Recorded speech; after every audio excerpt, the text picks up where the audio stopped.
A lot of the procedures I do, especially if I'm fixing a valve, I would be seeing in live time on the echocardiogram where my equipment is moving. It's fairly spectacular.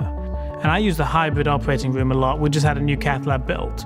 Right in front of me, there'd be 2 large screens, and you'd be looking at that, seeing the wires and tubes moving. On the screen next to it would be the echocardiogram. Often during the very complex procedures, that's a tube that goes down the throat. Everything I need for every single procedure is right here, right now. There's not a time I would have to leave here to do any case, to get any equipment. There's nothing that's not available. The facilities here are on a par with anywhere in the world. When you traditionally think about someone having their valve replaced, you think about taking a saw, cutting open the chest, called a stenotomy, and an open heart procedure. And a lot of times people are caught between a rock and a hard place. They could either live with their symptoms and then die prematurely. The problem is the risk associated with the operation. There were estimates of somewhere between 40 and 60% of people who had aortic stenosis never saw a surgeon. They were just not being operated on. For years, open heart surgery was the only option. And there's a procedure which we do here at Princeton, keeping everything minimally invasive, fixing that valve, and able to send a patient home the next morning.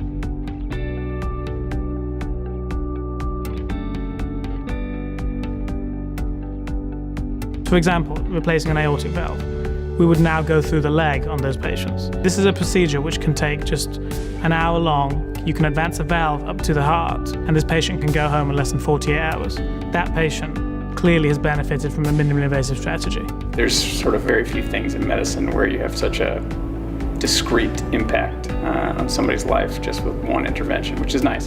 This is one of the biggest advances in cardiac surgery in my professional lifetime. The bread and butter of a structural heart disease program is valvular heart disease. The average heart surgeon in the United States does 5 mitral valve operations a year. The average heart surgeon does 22 aortic valve replacements a year. Here we do over 400 valve operations a year, and that doesn't count the interventional things, the clips and the closure of leaks.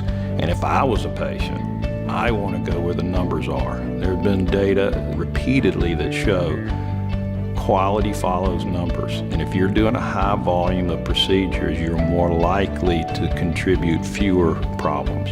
Many of our patients come from out of state, even from outside the country, to come here. It's a very unsettling time for people. We want you to know that we understand that very well. We've assembled a kind of team in place that's going to speak to you from the first minute.